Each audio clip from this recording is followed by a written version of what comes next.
तो ये इलेक्ट्रोस्टैट्स का न्यूमेरिकल का फर्स्ट क्लास है। ओके, तो लेक्चर फर्स्ट ना, इलेक्ट्रोस्टैटिक्स। टॉपिक का नाम है क्वांटिजेशन ऑफ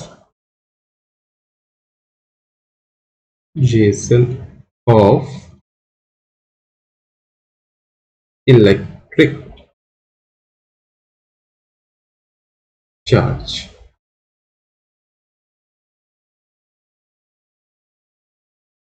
तो इसी टॉपिक पे बेस्ड हम सारे न्यूमेरिकल्स करेंगे। तो समझो हमारे पास दो बॉडी है, ये एक बॉडी है ए और यहां एक दूसरी बॉडी है बी। क्लियर? तो यहां से इस बॉडी से n इलेक्ट्रॉन यहां जा रही है। नंबर ऑफ इलेक्ट्रॉन्स कितनी गई? Small n। तो इसके पास कितनी इलेक्ट्रॉन कम हो गई? n इलेक्ट्रॉन कम गई, है ना। और इसके पास कितनी इलेक्ट्रॉन एक्स्ट्रा आ गई? n इलेक्ट्रॉन ही एक्स्ट्रा आ गई। ओके, पहले दोनों क्या थे? ए और बी न्यूट्रल थे। अब इसमें डेफिशिएंसी हो गई इलेक्ट्रॉन की, इसलिए ये क्या हो जाएगा? Positively charged. और इसमें इलेक्ट्रॉन एक्स्ट्रा आ गई, इसलिए ये क्या हो जाएगा? Negative charge. ऐसा इसलिए होता है क्योंकि इलेक्ट्रॉन के पास नेगेटिव चार्ज होते हैं। तो डेफिशिएंसी ऑफ इलेक्ट्रॉन्स का मतलब एक बॉडी के ऊपर पॉजिटिव चार्ज का होना, है ना। अब देखते हैं कितनी चार्ज होगी। एक इलेक्ट्रॉन के ऊपर कितनी चार्ज होती है? -1.6 इंटू 10⁻⁻19 कूलम। ठीक है, तो कितनी इलेक्ट्रॉन यहां से निकली? n। तो इसके ऊपर टोटल चार्ज कितनी होगी? n into charge on 1 electron, लेकिन ये पॉजिटिव होगी। यहां क्या होगा? n इलेक्ट्रॉन एक्स्ट्रा आ गई है, तो यहां पे चार्ज क्या होगा? यहां भी होगा n इंटू ई, लेकिन यहां नेगेटिव होगा। करेक्ट? तो यहां टोटल चार्ज क्या हो गई? Q equal to plus NE, और यहां टोटल चार्ज कितनी हो गई? Q equal to minus NE। तो क्वांटिजेशन ऑफ चार्ज का जेनरिक फॉर्मूला हम क्या लिखेंगे? Q equal to plus minus NE। याद रखना, एक बॉडी से दूसरे बॉडी में जब इलेक्ट्रॉन ट्रांसफर होगी तो वो पूरी इलेक्ट्रॉन ट्रांसफर होगी। ऐसा नहीं होगी कि आधा इलेक्ट्रॉन ट्रांसफर हुआ और आधा रह गया, है ना। जब भी ट्रांसफर होगी पूरी इलेक्ट्रॉन ट्रांसफर होगी और एक बार में 1.6 इंटू 10⁻⁻19 कूलम चार्ज ट्रांसफर होगा। करेक्ट? तो इसी फॉर्मूले पे बेस्ड हम कुछ न्यूमेरिकल्स देखते हैं। देखो सवाल क्या कह रहा है? Which is bigger, a coulomb of charge or the charge on an electron। तो कह रहा है 1 कूलम चार्ज बड़ा है या एक इलेक्ट्रॉन के ऊपर जो चार्ज है वो बड़ा है। एक इलेक्ट्रॉन के पास कितने चार्ज होती है? -1.6 इंटू 10⁻⁻19 कूलम, है ना। तो 1 कूलम से तो ये बहुत ही ज्यादा छोटा है ना। तो कौन सी चार्ज बड़ी होगी?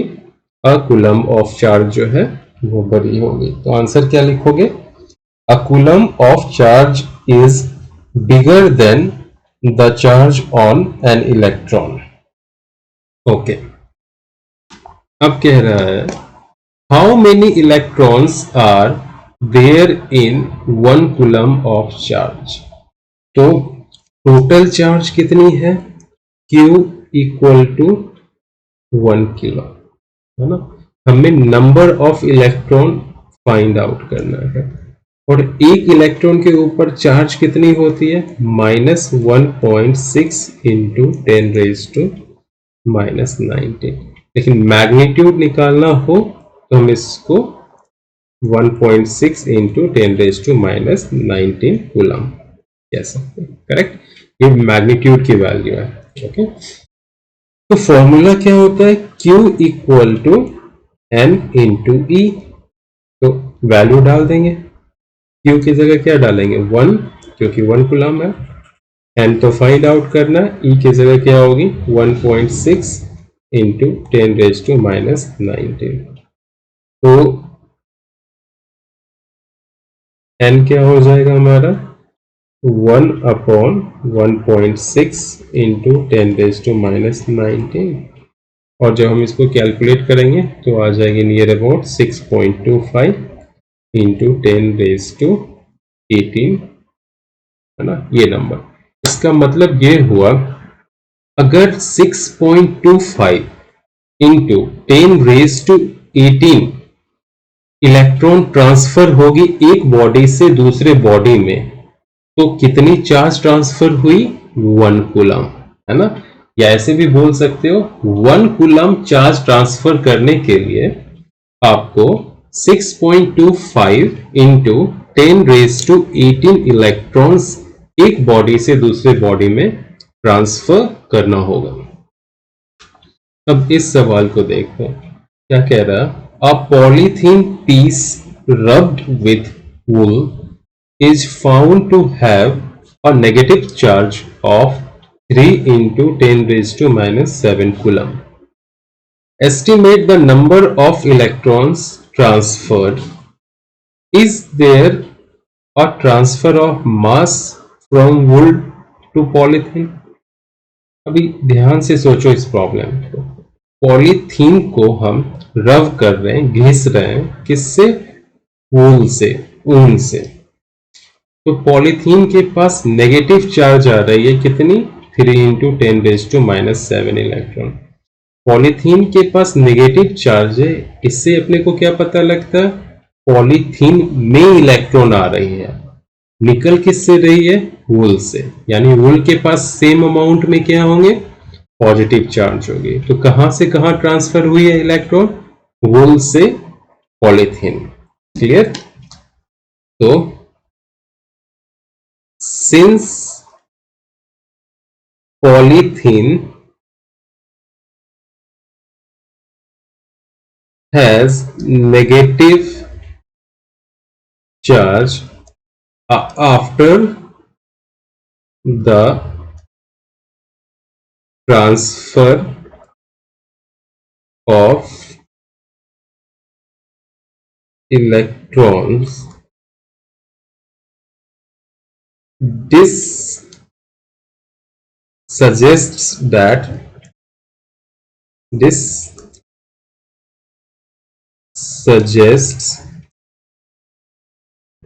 that polythene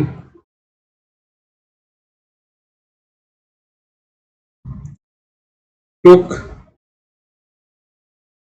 electrons from wool, है ना। इससे पता चलता पॉलीथीन क्या करती, इलेक्ट्रॉन ली है वूल से। ओके, तो अब क्वेश्चन देखो, is there a transfer of mass from wool to polythene. हाँ होगा ना, क्यों, क्योंकि देखो इलेक्ट्रॉन के पास कुछ मास होती है, तो वूल से इलेक्ट्रॉन कहाँ आई है, पॉलीथीन में, इसलिए क्या होगी, पॉलीथीन की मास भी थोड़ी सी इंक्रीज होगी, लेकिन वो बहुत ही कम होगी, नेग्लिजिबल अमाउंट में, लेकिन होगी। Estimate the number of electrons transfer, again हमें n ढूंढना है। फॉर्मूला क्या है हमारे पास, Q equal to NE। Q कितनी दी हुई है 3 इंटू 10⁻⁻⁷। एक इलेक्ट्रॉन के पास चार्ज कितनी होती है 1.6 इंटू 10⁻⁻⁹। हम यहां साइन जानबूझ के इग्नोर कर रहे हैं क्योंकि हमें सिर्फ नंबर चाहिए। ओके, तो इससे n की वैल्यू क्या हो जाएगी 3 इंटू 10⁻⁷ अपॉन 1.6 इंटू 10⁻⁻⁷ 19। इसको कैलकुलेट कर लो, जो होगा वही आंसर होगा। अब इस सवाल को देखते हैं। Assume that each atom in a copper wire contributes one free electron.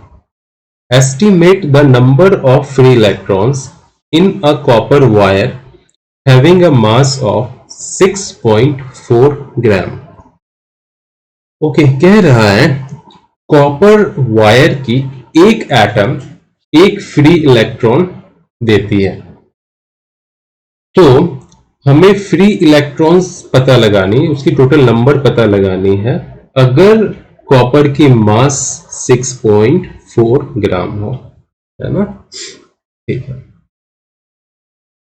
तो देखो क्या गिवन है, मास ऑफ द कॉपर कितनी गिवन है, मैं यहां Cu लिख रहा हूं, एक सेकेंड।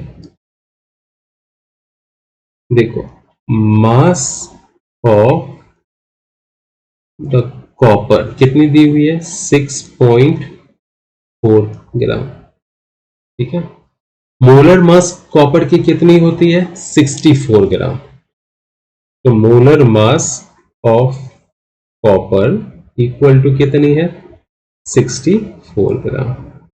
तो ये कितनी मोल हो गई, देखो number of moles equal to क्या होती है, mass of the sample upon molar mass. तो मास ऑफ द सैंपल कितनी है, MCU अपॉन मोलर मास कितनी है, कैपिटल MCU। तो ये कितनी हो गई, MCU की वैल्यू, स्मॉल MCU की वैल्यू 6.4 G और यहां हो गई 64 G, करेक्ट।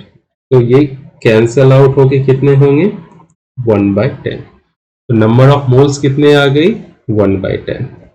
अभी एक चीज बताओ, 1 मोल में कितने एटम होते हैं, 6.023 इंटू 10⁻23 एटम्स होते हैं, करेक्ट। तो 1/10 मोल में कितने हो जाएंगे, जितनी पहले थी उसको 1/10 से मल्टीप्लाई करना पड़ेगा। तो ये हो जाएगा 6.023 इंटू 10⁻23 इंटू 1/10।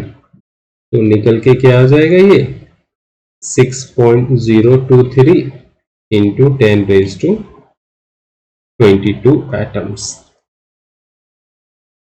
क्लियर। तो हमें पता चल गया 6.4 ग्राम कॉपर में टोटल कितने एटम्स हैं, 6.023 इंटू 10⁻22 एटम्स, है ना। और हर एक एटम क्या करती है, एक फ्री इलेक्ट्रॉन देती है। तो 6.023 इंटू 10⁻22 एटम्स कितने फ्री इलेक्ट्रॉन्स देगी, इतनी ही फ्री इलेक्ट्रॉन्स देगी, क्योंकि हर एक एटम एक फ्री इलेक्ट्रॉन देती है। तो आंसर क्या हो गया, 6.023 इंटू 10⁻22। अब ये जो 6 सवाल हैं इसी टॉपिक पे बेस्ड हैं, ये आपको होमवर्क में करना है। ओके, ये करके रखो, फिर हम नेक्स्ट वीडियो डालेंगे।